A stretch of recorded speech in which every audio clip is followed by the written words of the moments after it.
Kisah tentang Raja Bayangan masih menyisakan misteri. Saat dunia runtuh, sang putra bayangan membangkitkan kekuatan yang tersegel dan petualangan barunya kini dimulai. Video ini merupakan kelanjutan cerita dari part sebelumnya. Di cerita sebelumnya, Sung Suho terlibat pertarungan dengan Apostle Itarim yang merasuki tubuh Lee Min Sung. Suho yang bertarung tanpa tujuan hidup dikalahkan Apostle, tapi bersamaan dengan itu, Suho menemukan jati dirinya dan mulai bertarung mengandalkan Shadow Morphing. Suho pada akhirnya memenangkan pertarungan. Setelah mengalahkan Lee Min Sung, Esil dan yang lainnya mendekat. Beru bilang, "Anda berhasil, Mona kecil. Anda telah mengalahkan Apostle Itarim." Suho menyadari sesuatu dan bilang, "Orang yang tersenyum di akhir bukanlah Apostle Itarim. Itu adalah Lee Min Sung. Aku tidak sempat berbicara banyak dengannya, tapi sepertinya dia orang yang hidup hanya demi keinginannya." Beru yang mendengar itu dalam hatinya bilang, "Mona kecil, ini adalah pertama kalinya Anda membunuh ras yang sama dengan Anda. Aku tahu perasaan Anda sekarang." Suho tak larut dalam kesedihan. Ia berkata, "Ada sesuatu yang aku sadari berkat Lee Min Sung sejak aku menjadi player. Tujuanku hanyalah menemukan ibu dan untuk menjadi orang yang bisa membantu ayahku. Tapi kalau dipikir-pikir, aku tidak pernah memiliki tujuan sendiri. Mungkin itu alasan Min Sung memanggilku karakter membosankan tanpa ego. Aku juga suka teringat saat di akhir tutorial melawan ayah. Pada saat itu aku merasa kagum dengannya. Aku berjuang keras untuk menang, tapi di dalam lubuk hatiku aku frustasi. Di titik tertentu ayahku menjadi sangat jauh, sangat kuat, sampai aku berhenti memikirkannya." Suho kembali bersemangat. "Sekarang aku harus mengatakan, mimpi haruslah besar. Jika aku harus bertambah kuat, maka aku mau menjadi yang terkuat. Apostle Itarim, para monak, bahkan ayahku, aku akan melampaui mereka semua. Itu adalah ego yang aku pilih sendiri." Esil dan yang lainnya heran. Beru bilang, "Rasanya ini mustahil, tapi saya akan mendukung Anda, Mona kecil." Esil bilang, "Mungkin sulit untuk menjadi seperti Sung Jinwoo, tapi aku akan mendukungmu." Suho menjawab, "Terima kasih untuk ucapan penyemangatnya." Dalam hatinya ia bilang, "Aku rasa itu reaksi yang wajar. Untuk sekarang mari kita lihat hadiah questnya." Notif dari sistem muncul. Telah mencapai level yang dibutuhkan. Kelas advancement quest telah tiba. Apa Anda mau menerima? Suho berpikir, jadi aku bisa merubah kelas begitu mencapai level 40. Status window, Sung Suho level 40. Tidak ada kelas. Banyak statistiknya yang terus meningkat. Akhirnya, kelas yang kosong akan terisi. Diam-diam dari jauh Apostle menandai Suho. "Aku benar-benar lengah. Tidak aku sangka topeng hitam memiliki potensi sebanyak itu. Bagaimanapun caranya, kau harus menjadi salah satu dari kami." Sang Apostle kembali bergerak. Salah satu kemampuan tubuh asli didapatkan melalui fragmen Scale of Equivalent Exchange. Kemampuan untuk menukar sesuatu yang aku punya dengan hal yang setara. Mengubah life force pengikut di dekat sini menjadi magic power. Para hunter di sekitar sana energi mereka terhisap kepada Apostle. Apostle menyiapkan panah sihir. Ia mengeluarkan star fragment dan menjadikannya ujung anak panah. Sang Apostle mengambil ancang-ancang siap membidik. "Mari kita lakukan." Dari jauh Beru bilang pada Suho, "Mona kecil, apa sekarang Anda akan mencari tahu Apostle Itarim melalui ingatan Lee Min Sung?" Suho menjawab, "Aku mengandalkanmu, Beru." Sejenak Suho berpikir, apa Lee Min Sung membenci dunia setelah Great Catalysm? Lalu bagaimana jika aku tidak pernah menjadi player? Tapi tiba-tiba star fragment menembus tubuh Suho. Apa ini? Ada sebuah serangan. Dari mana datangnya ini? Apostle tersenyum dari jauh karena star fragment tepat mengenai tubuh Suho. Star Fragment mulai bereaksi. Seketika energi kegelapan keluar dari dalam tubuh Suho. Suho mulai kesakitan. Apa ini? Ada sesuatu yang memasuki pikiranku. Sistem langsung bereaksi, pasif efek longevity, kebal terhadap semua penyakit, abnormality, dan status efek, regenerasi meningkatkan drastis saat tertidur, 321, penghapusan status abnormality gagal, longevity menganalisa status abnormality, telah mengidentifikasi status abnormality, mirip dengan Mistborn infection, longevity mulai penghapusan berdasarkan data Mistborn infection, 321 gagal, sistem instability dideteksi dikarenakan campur tangan keberadaan asing, longevity memulai perawatan berdasarkan data Mistborn infection, gagal. Apostoli dari jauh tersenyum. Dengan ini, Authority of Darkness akan berada di tangan kami. Tapi mendadak ekspresinya berubah. Apa yang terjadi? Pengubahan untuk menjadi seorang pengikut telah diputuskan. Analisa status abnormality selesai. Status abnormality dihapus oleh longevity. Sistem restoration dimulai.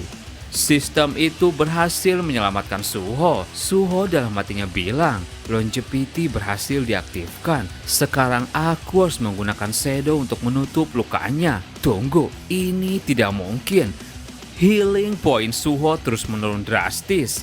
Sialan, kalau begini aku bisa mati. Berpikir pasti ada jalan. Suho membuka sistem, kemudian ia menerima kelas advancement. Kelas advancement quest telah dimulai. Hanya player yang bisa memasuki kelas advancement.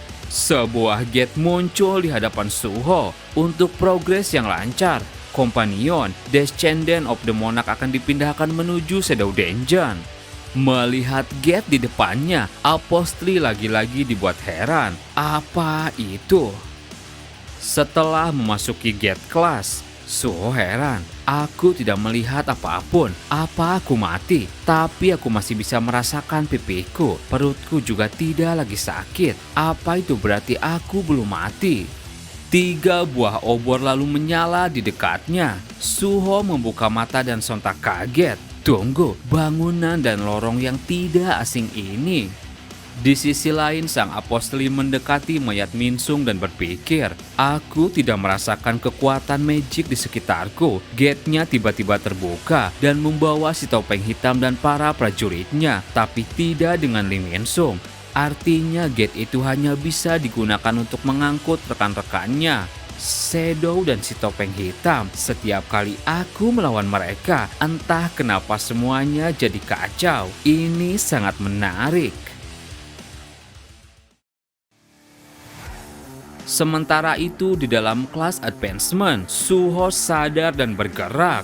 Benar, lubang di perutku sudah pulih total. Tubuhku juga mulai terasa nyaman. Tapi masalahnya, aku tidak bisa menggunakan bone skill dan shadow key. Dan tempat ini adalah dungeon tutorial waktu itu. Dungeon yang diciptakan ayah untuk diriku. Aku yang berlatih di sini memang sudah menghilang, tapi bekasnya masih tersisa. Aku melawan banyak monster untuk naik level. Juga ada banyak senjata yang bisa aku pakai. Sialan, kenapa Volcanhorn harus rusak di saat sekarang? Suho mulai berpikir, aku tidak tahu kenapa daily questnya tidak muncul. Apa aku harus menaiki tower tanpa menggunakan senjata? Tunggu, tempat ini pernah kulihat, tapi bersamaan dengan itu ini berbeda. Ada bagian di mana distorsi terus terjadi. Kemudian Suho melihat sebuah pintu, ada jalan lain. Sudah pasti ini ruangan bos, tapi kenapa ruangan bosnya ditempatkan seperti ini? Apa kelas advancement ini tidak dipersiapkan dengan matang? Tapi begitu aku menyelesaikan tugas ini, apa aku bisa semakin bertambah kuat? Di tutorial waktu itu ada seorang kenaik. Suho membuka pintu ruangan tersebut. Sialan, ini terlalu gelap. Tapi yang jelas ada orang di sana. Seseorang sedang duduk di singgasana. Suho ekspresinya mendadak kaget karena orang di depannya adalah dirinya saat tutorial. Suho panik, jadi lawanku adalah diriku di masa lalu. Dulu aku bisa mengalahkan Beru saat dia masih prima. Benar, Beru yang itu aku ingat. Suho tutorial kemudian mengumpulkan kekuatan. Suho panik. Tunggu dulu. Dalam sekali gerakan, Suho tutorial maju dan pukulannya menghancurkan tubuh Suho. Obor mati satu. Suho kembali ke titik awal. Di mana aku sekarang? Apa ini tempat aku respawn saat aku tewas? Jangan bilang kalau kelas advancement-nya adalah mengalahkan diriku di masa lalu. Tidak, sistem ini datang untuk membantuku berkembang, maka pasti ada cara untuk mengalahkannya. Suho mulai mengatur strategi. Tidak seperti tutorial waktu itu, dungeon ini memiliki beberapa cabang yang mirip seperti labirin. Tapi mengingat betapa anehnya penempatan ruangan bos sebelumnya, mungkin ada pintu lainnya juga di suatu tempat. Kalau begitu aku akan mencoba mencarinya. Suho terus menyusuri labirin itu hingga menemukan pintu lain. Sudah aku duga ada ruangan bos lainnya. Apapun yang berada di dalam ruangan ini, aku tidak perlu memikirkannya secara berlebihan. Apapun itu tidak akan lebih buruk dibandingkan melawan diriku saat tutorial. Suho membuka pintu tersebut. Di sana ia melihat banyak mainan. Suho lalu bertemu dirinya saat masih kecil. Suho kecil menengok. Sialan, apa-apaan ini? Itu saat aku masih kecil. Dungeon macam apa ini sebenarnya? Tidak peduli apapun, melawan anak kecil itu tidak benar. Tapi di sana, Suho kecil mengendalikan banyak mainan. Tubuhku tidak bisa bergerak. Jangan bilang ini rule authority. Suho kecil melayang. Dengan satu gerakan jarinya, Suho dikembalikan ke tempat respawn. Api obor mati satu. Suho mulai panik. Dengan satu gerakan jarinya saja, diriku yang masih kecil mematahkan leherku dan langsung membunuhku seketika. Saat ini aku tidak bisa mengalahkan salah satu dari mereka. Sekarang bagaimana aku harus menyelesaikan quest ini? Tunggu, jika sama dengan tutorial waktu itu, aku diberikan 3 nyawa, maka setelah mati 2 kali, itu berarti aku hanya memiliki 1 nyawa yang tersisa. Tapi tiba-tiba banyak obor yang tak terhitung jumlahnya menyala. Notif sistem lalu muncul. Dikarenakan campur tangan dari makhluk asing, telah terjadi sistem error. Kalahkan sosok di dalam ruangan. Entity within the door. Anda tidak bisa meninggalkan dungeon sampai kelas advancement Anda selesai. Suho berpikir, satu entitas yang harus kukalahkan dan sistem mengalami sebuah error. Kalau begitu belum tentu obor-obor ini melambangkan sisa nyawa aku. Aku tidak boleh menyerah begitu saja. Aku harus tetap melangkah maju. Suho mulai kembali menyusuri labirin tersebut. Aneh, pintu bos roomnya ditempatkan secara acak begini. Masalahnya aku tidak tahu seberapa besar labirin ini. Tapi waktuku banyak, jadi aku hanya perlu berhati-hati. Di sana Suho merasakan sesuatu. Mainan T-Rex terbang di depannya. Di sana Suho kecil dengan mainannya menghadang. Sialan, kenapa dia ada di sini? Jangan bilang dia kabur melalui pintu yang terbuka. Aku harus kabur dulu. Tapi kaki Suho dipatahkan dan ia tak bisa bergerak. Gila, kakiku baru saja meledak setelah terkena mainan itu. Rule Authority memberikannya kebebasan untuk bergerak secepat itu. Bagaimana caraku menyelesaikan ini? Dari arah belakang Suho tutorial juga datang. Satu pukulannya mengembalikan Suho ke tempat respawn. Bosnya bisa berkeliaran begitu saja. Ini tidak adil. Tingkat kesulitannya terlalu konyol. Apa ayah juga harus melalui kelas advancement quest seperti ini? Suho semangatnya tidak pudar. Walau begitu, aku sekarang tahu obor-obor ini melambangkan total nyawaku. Tunggu, sistem itu bilang aku harus mengalahkan entitas dalam ruangan. Artinya ada satu lainnya. Kalau begitu, aku tidak perlu melawan mereka berdua secara langsung. Aku hanya tinggal mencari ruangan lain. Suho kembali menyusuri labirin tersebut. Dalam perjalanannya ia bertemu dengan Suho tutorial yang mengalahkannya dalam sekali pukulan. Kadang juga bertemu dengan Suho kecil yang dengan mudah menghancurkan tubuhnya. Tidak masalah jika aku harus mati karena nyawaku tak terbatas. Kalau aku terus berusaha, aku pasti bisa menemukan ruangan bos lainnya. Suho mati, hidup dan mati terus seperti itu tanpa henti.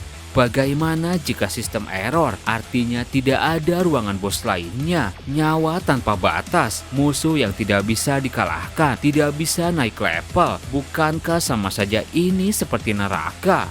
Sejenak Suho teringat dengan perkataannya sendiri. Jika aku bertambah kuat, aku ingin menjadi yang terkuat. Astaga, kata-kata yang aku keluarkan malah menjadi rantai yang memaksaku melangkah maju. Suho kembali mengatur strategi yang berbeda. Dengan darahnya ia mulai membuat peta. Baiklah, setiap kali aku mati, aku akan mencatat jalur labirinnya. Aku harus melakukan apa yang aku bisa.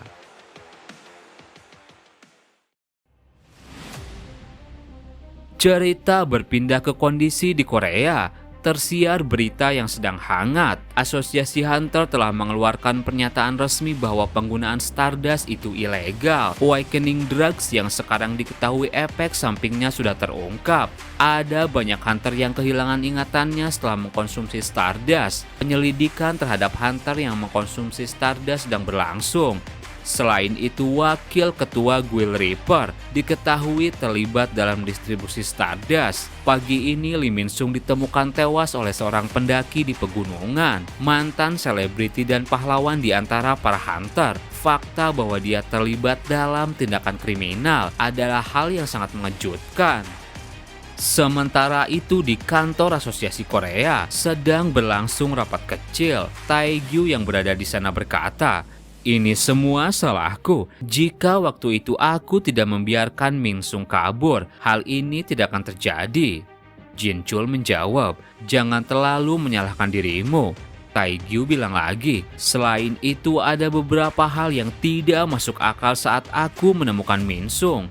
Dia tidak terlihat normal. Setauku dia tidak memiliki skill apapun yang bisa merubah penampilannya seperti itu." Jong In bilang, "Apa kau bermaksud mengatakan kalau itu skill yang diberikan oleh Stardust?" Taegyu menjawab, "Entahlah, tapi itu mungkin saja. Ditambah lagi ada seorang hunter dengan topeng hitam yang sedang melawan Min Sung." Jong In bilang, "Apa mungkin dia yang mengalahkan Lee Min Sung? Selain itu, aku menemukan sesuatu yang aneh. Salah satu penambang yang berpartisipasi dalam ekspedisi, dia tiba-tiba menghilang. Aku sudah mendapatkan identitasnya. Namanya Sung Suho. Secara resmi dia terdaftar sebagai hunter rank E. Mengingat situasinya, apa mungkin dia memakai identitas palsu sebagai hunternya?" Jin Chul dalam hatinya bilang, ada kemungkinan besar kalau Suho adalah si topeng hitam, Hunter Sung Jinwoo. Sebenarnya apa yang terjadi pada Suho? Semoga dia baik-baik saja. Di tengah rapat seseorang bilang, "Bolehkah aku melihat foto wajahnya?" Jong In menjawab, "Tentu saja, kau juga bagian dari kasus ini, Hunter Park Do-jin." Sang apostli kemudian melihat foto Suho. Ia menutup mulutnya. Sang apostli tersenyum. Sung Suho. Terima kasih buat teman-teman yang udah nonton video ini sampai habis. Mohon maaf jika ada salah. Admin pamit dan sampai jumpa di video berikutnya.